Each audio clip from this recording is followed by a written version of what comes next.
शांति। 7 फरवरी 2025 की मुरली के मधुर महावाक्य हैं। मीठे बच्चे, तुम्हें चलते फिरते याद में रहने का अभ्यास करना है। ज्ञान और योग, यही मुख्य दो चीज हैं। योग मना याद। प्रश्न है, अक्लमंद होशियार बच्चे कौन से बोल मुख से नहीं बोलेंगे? उत्तर है, हमें योग सिखलाओ। यह बोल अक्लमंद बच्चे नहीं बोलेंगे। बाप को याद करना मना या बाप को याद करना सीखना होता है क्या? यह पाठशाला है, पढ़ने पढ़ाने के लिए, ऐसे नहीं याद करने के लिए कोई खास बैठाना है। तुम्हें कर्म करते बाप को याद करने का अभ्यास करना है। ओम शांति। अब रूहानी बाप बैठ रूहानी बच्चों को समझाते हैं। बच्चे जानते हैं रूहानी बाप इस रथ द्वारा हमको समझा रहे हैं। अब जबकि बच्चे हैं तो बाप को व किसी भाई व बहन को कहना कि मुझे बाबा को याद करना सिखलाओ, यह रॉन्ग हो जाता है। तुम कोई छोटी बच्चियाँ तो नहीं हो। यह तो जानते हो मुख्य है रूह, वो है अविनाशी, शरीर है अविनाशी, बड़ा तो रूह हुआ न। अज्ञान काल में यह ज्ञान किसी को नहीं रहता कि हम आत्मा हैं, शरीर द्वारा बोलते हैं, देह अभिमान में आकर ही बोलते हैं मैं यह करता हूँ। अभी तुम देही अभिमानी बने हो। जानते हो आत्मा कहती है मैं इस शरीर द्वारा बोलती हूँ, कर्म करती हूँ। आत्मा मेल है। बाप समझाते हैं, यह बोल बहुत करके सुन जाते हैं। कहते हैं हमको योग में बिठाओ। सामने एक बैठते हैं इस ख्याल से कि हम ही बाबा की याद में बैठें। यह भी बैठे। अब पाठशाला कोई इसके लिए नहीं है। पाठशाला तो पढ़ाई के लिए है, बाकी ऐसे नहीं। यहाँ बैठकर सिर्फ तुम्हें याद करना है। बाप ने समझाया है, चलते फिरते उठते बैठते बाप को याद करो। इसके लिए खास बैठने की भी दरकार नहीं। जैसे कोई कहते हैं राम राम कहो, क्या बिगर राम राम कहे याद नहीं कर सकते? याद तो चलते फिरते कर सकते हैं। तुमको तो कर्म करते बाप को याद करना है। आशिक मासूक कोई खास बैठकर एक दो को याद नहीं करते। काम काज धंधा आदि सब करना है। सब कुछ करते अपने मासूक को याद करते रहो। ऐसे नहीं कि उनको याद करने के लिए खास कहाँ जाकर बैठना है। तुम बच्चे गीत व कविताएं आदि सुनते हो तो बाबा कह देते हैं यह भक्ति मार्ग के हैं। कहते भी हैं शांति देवा, सो तो परमात्मा को ही याद करते हैं, न कि कृष्ण को। ड्रामा अनुसार आत्मा शांत हो पड़ी है तो बाप को पुकारती है, क्योंकि शांति सुख ज्ञान का सागर वह है। ज्ञान और योग मुख्य दो चीज है। योग मना याद।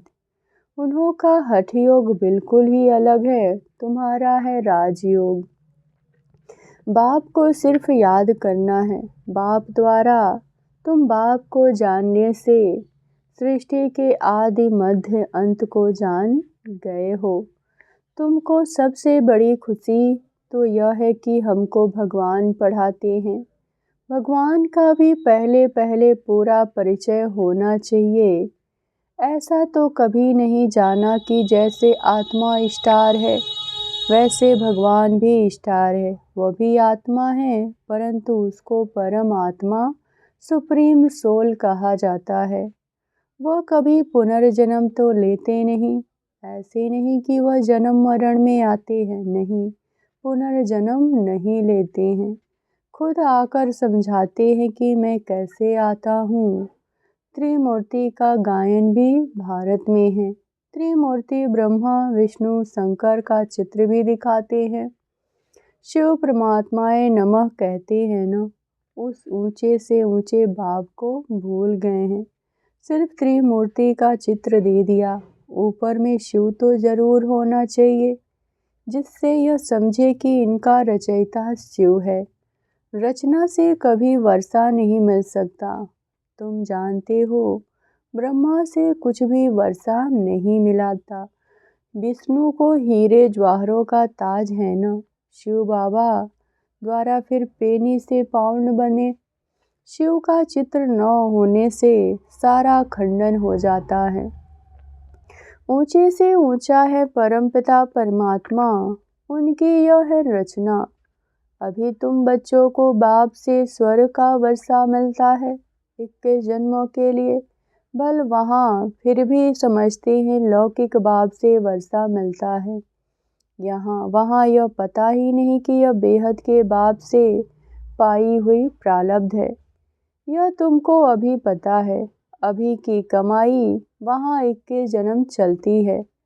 वहाँ यह मालूम नहीं रहता, इस ज्ञान का बिल्कुल पता नहीं रहता।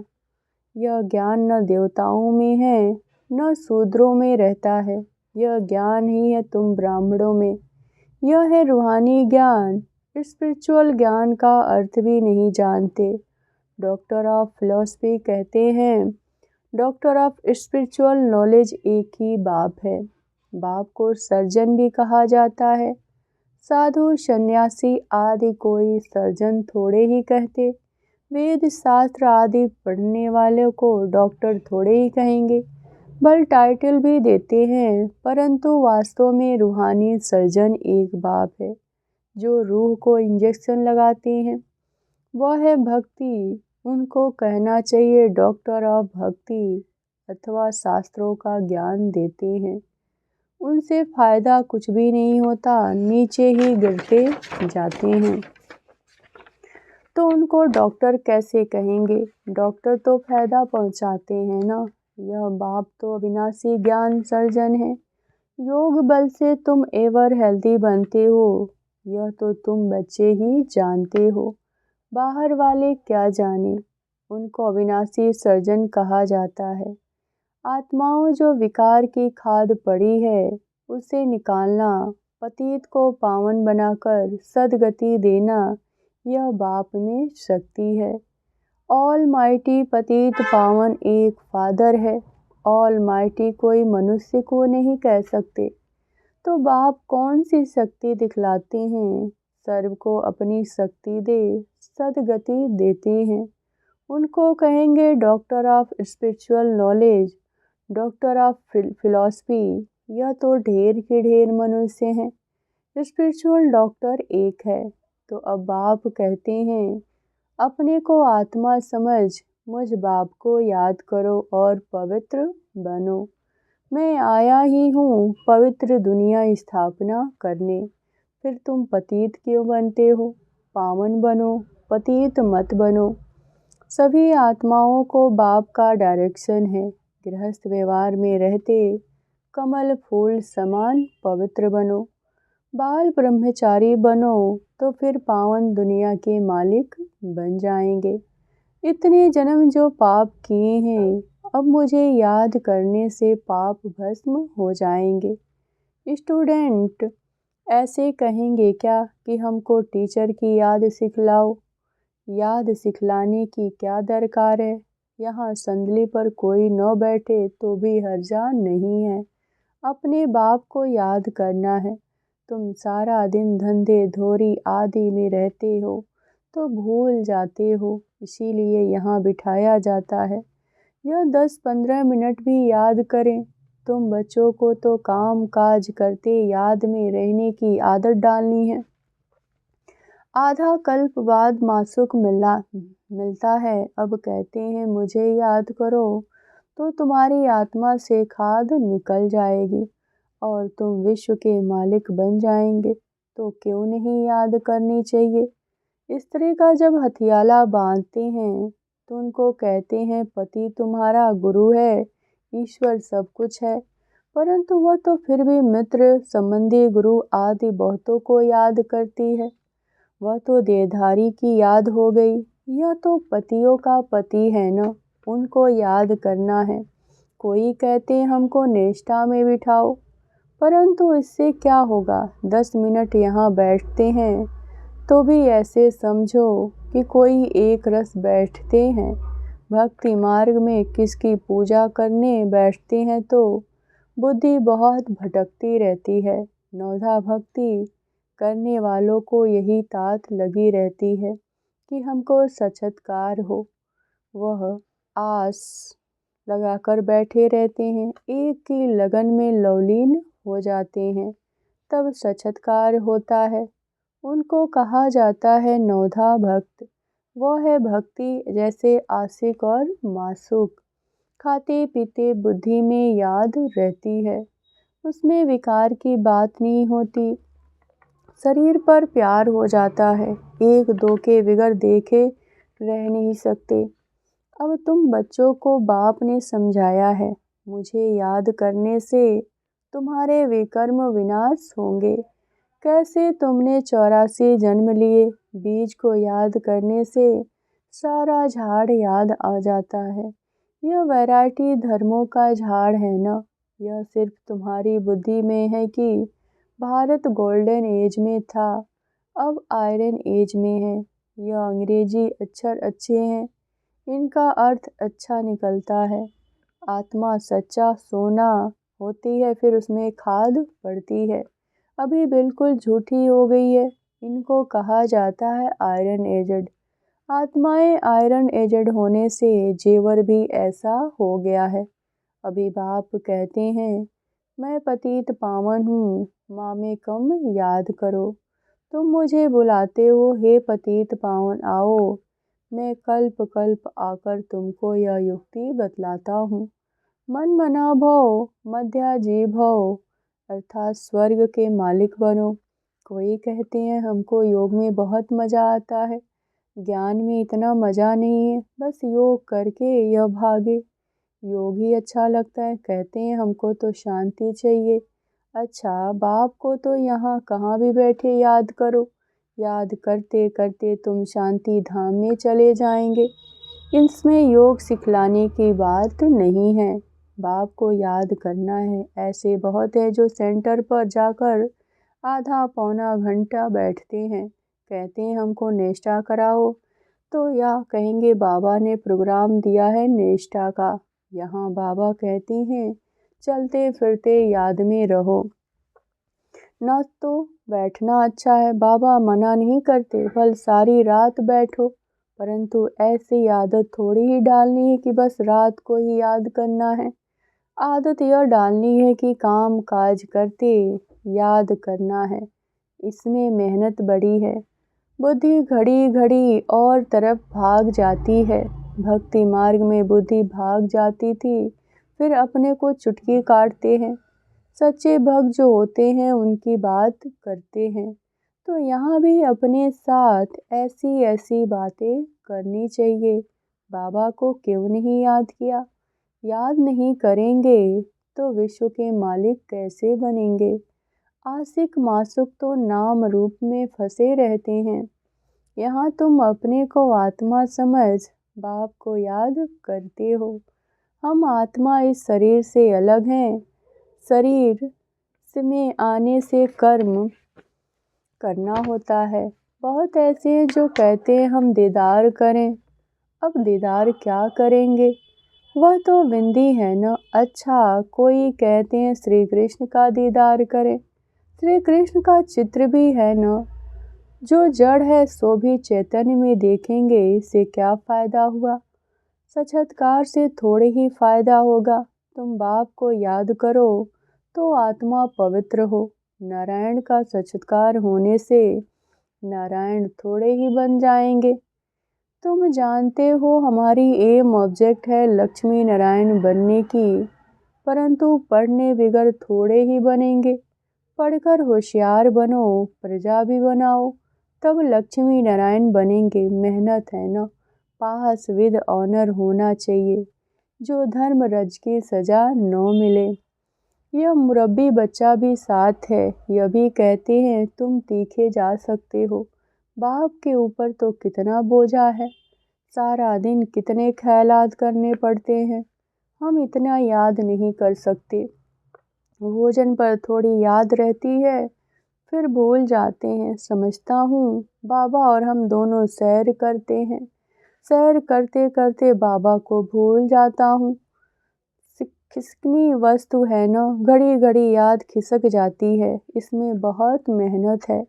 याद से ही आत्मा पवित्र होनी है। बहुतों को पढ़ाएंगे तो उच्च पद पाएंगे, जो अच्छा समझते हैं वो अच्छा पद पाएंगे। प्रदर्शनी में कितनी प्रजा बनती है, तुम एक एक लाख की सेवा करेंगे और फिर अपनी भी अवस्था ऐसी चाहिए। कर्मातीत अवस्था हो जाएगी, फिर शरीर भी नहीं रहेगा। आगे चल तुम समझेंगे, अब लड़ाई जोर हो जाएगी, फिर ढेर तुम्हारे पास आते रहेंगे, महिमा बढ़ती जाएगी। अंत में सन्यासी भी आएंगे, बाप को याद करने लग पड़ेंगे। उनका पार्टी है मुक्ति धाम में जाने का। नॉलेज तो लेंगे नहीं, तुम्हारा मैसेज सभी आत्माओं तक पहुंचना है।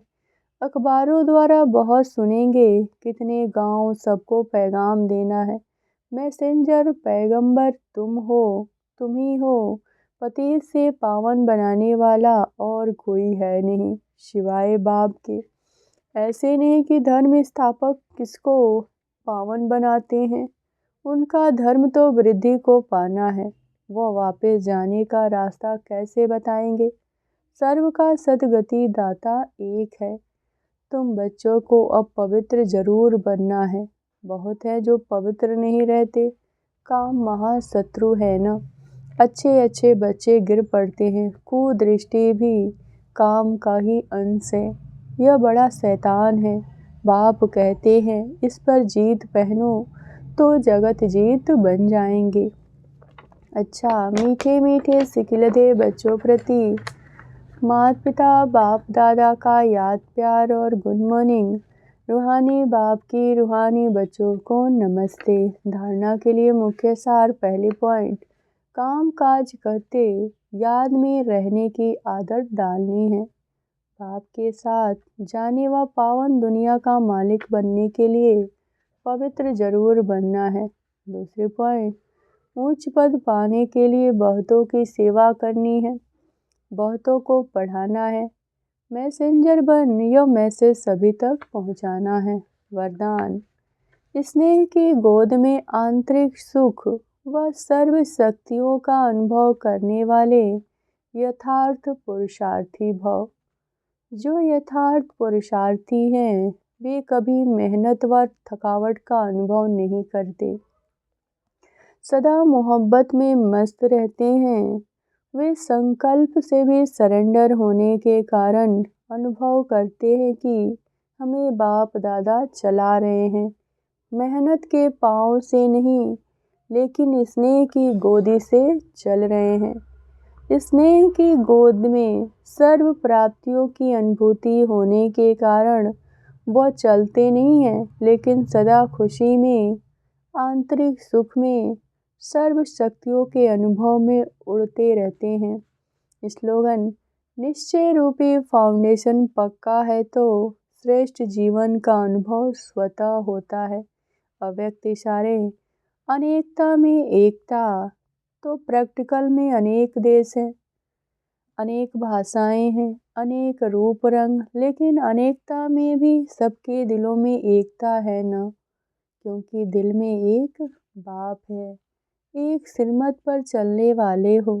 अनेक भाषाओं में होते हुए मन का गीत है, मन की भाषा एक है। ओम शांति।